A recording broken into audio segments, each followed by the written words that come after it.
កាលណាគេនិយាយអំពីទំនាក់ទំនងរវាងកម្ពុជានិងវៀតណាមគេតែងនឹកគិតស្រមៃដល់ទំនាក់ទំនងសម្ព័ន្ធភាពយោធាដែលមានប្រវត្តិសាស្ត្រដ៏ជូរចត់រវាងគ្នាតាំងតែពីសតវត្សទី15មកម្លេះហើយជានិច្ចកាលវៀតណាមតែងតែប្រើប្រាស់ឥទ្ធិពលនិងកម្លាំងយោធាគៀបសង្កត់មកលើកម្ពុជា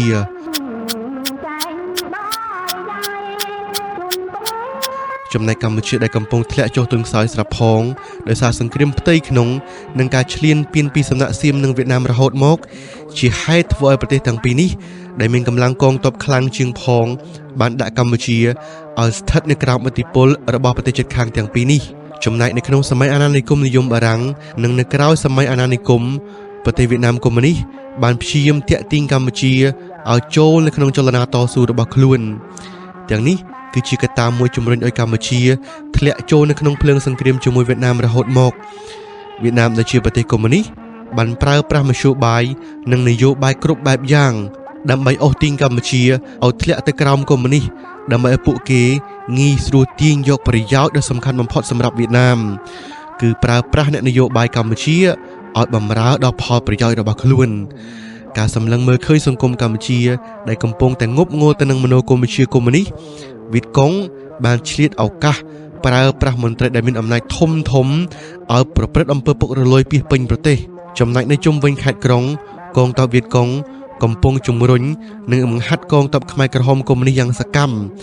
ក្នុងគោលបំណងបង្ហាត់ឲ្យមានភាពចលាចលវិបត្តិឥតឈប់ឈរបន្ទាប់មកពួកគេបានបញ្ជូនកងទ័ពវៀតកុងឲ្យចូលមករស់នៅលីឡំជាមួយប្រជាជនកម្ពុជាការប្រើប្រាស់ទឹកដីកម្ពុជាធ្វើជាឈ្នន់ដើម្បីឈ្លានពានទៅរកការវាយប្រហារទៅលើសហរដ្ឋអាមេរិកនិងវៀតណាមខាងត្បូងបាននិយាយអំពីភូមិសាស្ត្រវិញប្រទេសកម្ពុជាគឺជាចំណុចដ៏សំខាន់បំផុតសម្រាប់ធ្វើជាជំរកដល់កងទ័ពវៀតកុងព្រមទាំងធ្វើជាមូលដ្ឋានយោធាដ៏រឹងមាំដើម្បីឆ្លងចូលទៅវៀតណាមខាងត្បូងជាងនេះទៅទៀតការតស៊ូរបស់កងទ័ពវៀតកុងមិនអាចអត់មានកម្ពុជាបានឡើយព្រោះថាកម្ពុជាគឺជាទីតាំងយុទ្ធសាស្ត្រដ៏សំខាន់បំផុតនៅក្នុងការនាំយកស្បៀងថ្នាំពេទ្យសព្វាវុធដើម្បីផ្គត់ផ្គង់ទៅដល់កងទ័ពរបស់ខ្លួនប្រទេសវៀតណាមបានប្រើប្រាស់ផ្លូវយុទ្ធសាស្ត្ររបស់កម្ពុជាមានពីរមុខព្រួញសំខាន់គឺទី1ផ្លូវលំហូជីមិញសម្រាប់ចល័តកងទ័ពនិងគ្រឿងសព្វាវុធឆ្លងកាត់ប្រទេសឡាវមកកាន់កម្ពុជារួចទើបបញ្ជូនទៅវៀតណាមខាងត្បូងចំណែកកងទ័ពវៀតកុងដែលបោះមូលដ្ឋាននៅលើទឹកដីកម្ពុជាមានការកើនឡើងយ៉ាងខ្លាំងពលគឺកើនពី 1.5 លាននាក់ទៅដល់ 2 លាននាក់ជាការពិតណាស់នៅក្នុងកំឡុងពេលសង្គ្រាមជាមួយវៀតណាមនិងសហរដ្ឋអាមេរិកហើយមួយផ្នែកធំនៃកងទ័ពទាំងនោះត្រូវធ្វើដំណើរឆ្លងកាត់តាមផ្លូវលំហូជីមិញនិងមួយចំនួនធំបានរស់នៅក្នុងមូលដ្ឋានយោធាធំជាច្រើនកន្លែងនៅលើទឹកដីកម្ពុជាដើម្បីត្រៀមលក្ខណៈធ្វើការវាយប្រហារទៅលើវៀតណាមខាងត្បូងនិងជួយកងទ័ពខ្មែរក្រហមផ្ដួលរំលំរបបសាធារណរដ្ឋខ្មែរចំណែកផ្លូវយុទ្ធសាស្ត្រទី2គឺកំពង់ផែក្រុងព្រះសីហនុដែលត្រូវបានសាងសង់ឡើងនៅឆ្នាំ1955ដល់ឆ្នាំ1960ជាជំនួយរបស់បារាំងហើយសហរដ្ឋអាមេរិកក៏បានជួយសាងសង់ផ្លូវជាតិលេខ4ដែលតភ្ជាប់ពីទីក្រុងភ្នំពេញទៅក្រុងកំពង់សោមការសាងសង់នេះធ្វើឡើងនៅក្នុងគោលបំណងធ្វើការអភិវឌ្ឍសេដ្ឋកិច្ចកម្ពុជាដោយធ្វើការបើកច្រកពាណិជ្ជកម្មដ៏សំខាន់សម្រាប់តភ្ជាប់ជាមួយពាណិជ្ជកម្មអន្តរជាតិតាមផ្លូវនាវាចរនិងគោលដៅទី2គឺសហរដ្ឋអាមេរិកក៏មានគោលបំណងសាងសង់មូលដ្ឋានយោធានៅក្នុងដែនសមុទ្រនិងសព្វាវុធទៅផ្គត់ផ្គង់ឲ្យកងទ័ពវៀតណាមខាងត្បូងក៏ដូចជានៅក្នុងតំបន់អាស៊ីអាគ្នេយ៍ទាំងមូលតែផ្ទុយទៅវិញកម្ពុជាបានប្រើប្រាស់កំពង់ផែនេះសម្រាប់ឲ្យនាវាដឹកគ្រឿងសព្វាវុធមកពីចិននិងសហភាពសូវៀតបញ្ជូនតាមផ្លូវជាតិលេខ4ឆ្លងកាត់ទៅក្រុងភ្នំពេញទៅចែកចាយឲ្យកងទ័ពវៀតកុងនៅតាមបណ្ដាខេត្តនានាដូចជាព្រៃវែងស្វាយរៀងកំពង់ចាមនិងមួយចំនួនទៀតត្រូវដឹកទៅកំពង់សោមតាមផ្លូវជាតិលេខ3ទៅតាកែវកំពតហើយខ្លះទៀតដឹកតាមទន្លេមេគង្គក្រោមទៅតាមក្អមសំណចូលទៅវៀតណាមព្រោះមានកងទ័ពវៀតកុងលាក់ខ្លួននៅតាមដងទន្លេមេគង្គជាច្រើនសម្រាប់ធ្វើការវាយប្រហារតាមផ្លូវទឹកមូលហេតុនេះហើយបានជាផ្លូវទាំងពីរនេះប្រៀបបានទៅនឹងសរសៃឈាមសម្រាប់ចលនាបេះដូងរបស់កងទ័ពវៀតកុងបើគ្មានផ្លូវទាំងពីរនេះទេកងទ័ពវៀតកុងនឹងជួបការលំបាកយ៉ាងខ្លាំងនៅក្នុងការវាយប្រហារវៀតណាមខាងត្បូងនិងសហរដ្ឋអាមេរិក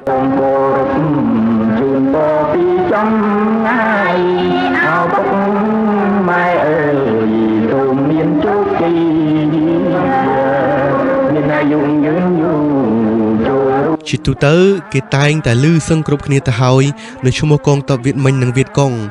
ក៏ប៉ុន្តែនៅតែមានបងប្អូនយើងភាគច្រើននៅតែមានភាពស្រពេចស្រពិលទៅនឹងភាពខុសគ្នារបស់កងទ័ពវៀតណាមទាំងពីរនេះវៀតមិញនិងវៀតកុងនេះសុទ្ធសឹងតែត្រូវបានបង្កើតឡើងដោយហូជីមិញដូចគ្នាដើម្បីបណ្ដេញបរទេសឈ្លានពានចេញពីវៀតណាមក៏ប៉ុន្តែប្រភេទទាំងពីរនេះត្រូវបានបង្កើតឡើងនៅក្នុងគោលបំណងខុសគ្នាហើយត្រូវបានបង្កើតឡើងមុនគេនោះគឺកងទ័ពវៀតមិញផ្អែកតាមសៀវភៅកម្ពុជាក្នុងសង្គ្រាមវៀតណាមរបស់លោកសាស្ត្រាចារ្យបណ្ឌិតអិនសុផលបានរៀបរាប់បញ្យល់ថានៅក្នុងកំឡុងសង្គ្រាមឥណ្ឌូចិនលើកទី1ហូជីមិញបានបង្កើតកងទ័ពវៀតមិញរាប់លាននាក់ព្រមទាំងបានវឹកហាត់យុទ្ធសាស្ត្រដ៏ស្ទាត់ជំនាញរួមទាំងការបញ្ចូលមនោគមវិជ្ជាកុម្មុយនីសយ៉ាងស៊ីជម្រៅកងទ័ពវៀតមិញគឺជាកងទ័ពដែលមានការតស៊ូមានឆន្ទៈមោះមុតចំពោះជាតិហើយអ្វីដែលប្រសើរជាងនេះនោះគឺកងទ័ពទាំងអស់នោះមានបទពិសោធន៍នឹងយុទ្ធសាស្ត្រសម្រាប់សង្គ្រាមឆ្លបសង្គ្រាមព្រៃភ្នំហើយកងទ័ពទាំងនេះជាកងទ័ពដែលធ្វើឲ្យបារាំងត្រូវទទួលរងបរាជ័យយ៉ាងអាម៉ាស់នៅឥណ្ឌូចិន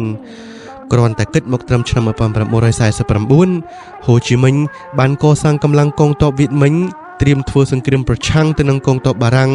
ប្រមាណជាង200,000នាក់រួចទៅហើយនៅពេលសង្គ្រាមជាមួយបារាំងកាន់តែមានស្ថានភាពធ្ងន់ធ្ងរទៅកងទ័ពវៀតមិញបានកើនឡើងរហូតដល់រាប់លាននាក់ដើម្បីទប់ទល់ទៅនឹងកំណើនដែលកើនលឿនយ៉ាងសន្ធប់នេះបារាំងបានបញ្ជូនកងទ័ពរបស់ខ្លួនទៅវៀតណាមជាង500,000នាក់ចំពោះកងទ័ពវៀតកុងវិញកងទ័ពវៀតកុងគឺជាកងទ័ពដែលហូជីមិញបានបង្កើតក្រោយពេលដែលបារាំងបរាជ័យនៅឥណ្ឌូចិនដើម្បីត្រៀមលក្ខណៈធ្វើសង្គ្រាមប្រឆាំងទៅនឹងកងទ័ពរបស់សហរដ្ឋអាមេរិកហើយកងទ័ពនេះហើយបានបញ្ចូលជាមួយនឹងកងទ័ពវៀតមិញคล้ายទៅជាកម្លាំងដ៏ធំធេងនិងខ្លាំងក្លាដែលស្ថិតនៅក្រោមការដឹកនាំរបស់ហូជីមិញដើម្បីរួមគ្នាតស៊ូធ្វើសង្គ្រាមប្រឆាំងនឹងសហរដ្ឋអាមេរិកចំពោះកងកម្លាំងវៀតមិញនេះត្រូវបានមេដឹកនាំវៀតណាមដាក់ពង្រាយស្ទើរពីពេញឥណ្ឌូចិនដូចជានៅប្រទេសឡាវនិងកម្ពុជារាប់ម៉ឺននាក់និងនៅវៀតណាមខាងត្បូងប្រមាណជាង100,000នាក់នៅពេលសន្និសីទក្រុងសឺណែវឆ្នាំ1954សន្និសីទនេះបានបញ្ជាចាត់ចែងឲ្យកងទ័ពវៀតមិញទាំងអស់ដកចេញពីកម្ពុជាក៏ប៉ុន្តែសន្និសីទបានឲ្យកងទ័ពទាំងពីរភាគីធ្វើការផ្លាស់ទីចូលនៅក្នុងទឹកដីរៀងៗខ្លួនដែលកំណត់តាមខ្សែបន្ទាត់យោធាត្រឹមខ្សែស្របទី17មានរយៈពេល300ថ្ងៃតែទោះបីជាយ៉ាងណាក៏ដោយក្តីកងទ័ពវៀតមិញមួយចំនួនធំមិនបានដកចេញពីវៀតណាមខាងត្បូងនោះទេដូច្នេះកងទ័ពទាំងនេះបានបង្កប់ខ្លួនត្រៀមលក្ខណៈផ្ដួលរំលំរបបសាធារណរដ្ឋវៀតណាមហើយបន្ទាប់ពីកងទ័ពសហរដ្ឋអាមេរិកចូលទៅអន្តរាគមន៍នៅវៀតណាមខាងត្បូង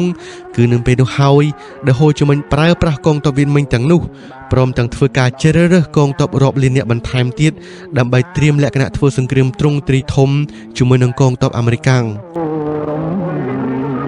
ចំណែកពុកម៉ែក៏បានទុកខំក្រុមសាមគ្គីឧបត្ថម្ភគ្មានព្រួយសោះចំណែកប្រទេសកម្ពុជាទោះបីជាសន្និសីទក្រុងសឺណែវបានចែងឲ្យកងទ័ពវៀតមិញដកចេញពីកម្ពុជាក៏ដោយក៏នៅតែមានកងទ័ពវៀតមិញលាក់ខ្លួននៅក្នុងទឹកដីកម្ពុជានៅតាមតំបន់ព្រំដែនកម្ពុជាវៀតណាមមួយចំនួនធំជាមួយក្រុមខ្មែរវៀតមិញជាច្រើនទៀតផងដែរដូច្នេះគ្រាន់តែកម្លាំងលាក់ខ្លួនរបស់វៀតមិញមានទំហំធំគ្រប់គ្រាន់ល្មមនឹងធ្វើសង្គ្រាមប្រឆាំងជាមួយនឹងរបបសាធារណរដ្ឋវៀតណាមខាងត្បូងទៅហើយក៏ប៉ុន្តែដោយសារតែមានផែនការរៀបចំទុកមុននោះហូជីមិញបានបង្កើនកម្លាំងរបស់ខ្លួនបន្ថែមទៀតដែលត្រូវជ្រើសរើសយុទ្ធជនវៀតណាមទាំងក្មេងទាំងចាស់ឲ្យចូលបម្រើកងទ័ពនិងធ្វើការវឹកហាត់យ៉ាងខ្លាំងក្លានៅទីក្រុងហាណូយយ៉ាងស្ទាត់ជំនាញពីយុទ្ធសាស្ត្រទ័ពព្រៃមុនបញ្ជូនមកកម្ពុជាឡាវនិងចូលទៅវៀតណាមខាងត្បូងវៀតមិញគឺជាកងទ័ពដែលស្ថិតនៅក្រោមមេបញ្ជាការដ៏ឈ្លាសវៃមួយរូបដែលប្រជាពលរដ្ឋវៀតណាមបានចាត់ទុកថាជាវីរៈជនទៅហើយគឺឧត្តមសេនីយ៍យ៉ខ្វៀងយ៉ាប់ដែលលោកបានដឹកនាំចលនាប្រឆាំងទៅនឹងបារាំងមុនហូជីមិញទៅទៀតប៉ុន្តែក្រោយមកហូជីមិញបានចូលខ្លួនធ្វើការបង្រួបបង្រួមចលនាតស៊ូពីគ្រប់ក្រុមគ្រប់បកហូជីមិញបានបង្កើតទៅជាចលនាថ្មីមួយដែលហៅថាចលនាវៀតមិញនៅឆ្នាំ1941នៅពេលដែលជប៉ុនចូលមកគ្រប់គ្រងនៅឥណ្ឌូចិនដូច្នេះកងទ័ពដែលធ្វើសង្គ្រាមប្រឆាំងទៅនឹងកងទ័ពបារាំងទាំងអស់នៅក្នុងសង្គ្រាមឥណ្ឌូចិនលើកទី1ត្រូវបានគេហៅថាកងទ័ពវៀតមិញហើយក៏ជាកងទ័ពដែលមានបទពិសោធន៍ក្នុងសង្គ្រាមយ៉ាងខ្លាំងក្លាដែលធ្វើឲ្យកងទ័ពបារាំងទទួលបរាជ័យនៅសមរភូមិឥណ្ឌូចិនទាំងស្រុងកងទ័ពវៀតកុងភាគច្រើនត្រូវបានគេជ្រើសរើសយុទ្ធជនដែលមានអាយុចាប់ពី18ឆ្នាំទៅ44ឆ្នាំដើម្បីធ្វើសង្គ្រាមប្រឆាំងទៅនឹងសហរដ្ឋអាមេរិកហូ Hồ Chí Minhបានជ្រើសរើសកងទ័ពវិតកងរាប់លានអ្នកបន្ថែមទៀតក្រោយពីសន្និសីទក្រុងសឺនើបានបែងចែកវៀតណាមជាពីរហូជីមិញមិនឯកភាពនឹងសេចក្តីសម្រេចរបស់សន្និសីទនេះទេហើយលោកនៅតែព្យាយាមរៀបចំយុទ្ធសាស្ត្រមួយក្នុងគោលបំណងបង្រួបបង្រួមវៀតណាមឲ្យរួមគ្នាតែមួយដូច្នេះហូជីមិញបានកសាងកម្លាំងយោធារបស់ខ្លួនពីមួយឆ្នាំទៅមួយឆ្នាំដែលកើនពី4លាននាក់រហូតដល់8លាននាក់ដែលនេះគឺជាចំនួនកងទ័ពដែលមានចំនួនធំមហាសាលមួយនៅក្នុងតំបន់ក្នុងកលៈទេសៈដែលប្រទេសជួបនៅនឹងសង្គ្រាមដ៏ធ្ងន់ធ្ងរបែបនេះយុវជនវៀតណាមទាំងប្រុសទាំងស្រីត្រូវបានគេបង្ខំចាប់ឲ្យចូលបម្រើនៅក្នុងជួរហើយកងទ័ពវៀតកុងទាំងអស់ក្រោយពីវឹកហាត់យ៉ាងស្ទាត់ជំនាញហើយត្រូវបានគេបញ្ជូនតាមផ្លូវលំហូជីមិញឆ្លងកាត់តាមឡាវចូលទៅស្នាក់នៅក្នុងទឹកដីរបស់កម្ពុជាជាង2លាននាក់ហើយមួយចំនួនធំត្រូវបានឆ្លងកាត់ចូលទៅក្នុងទឹកដីវៀតណាមខាងត្បូងយុទ្ធជនទាំងនោះមានចំនួនជាង2លាននាក់ត្រូវបានគេសម្លាប់ចោលនៅក្នុងសង្គ្រាមហើយជាង3លាននាក់ទៀតត្រូវរងរបួសនឹងពិការម្ល៉េះហើយបានជាមានពាក្យស្លោកមួយដែលជាសម្លេងសោកនាដកម្មចេញពីមាត់កងទ័ពរបស់វៀតកុងនោះគឺកើតនៅឯជើងទៅស្លាប់នៅឯត្បូង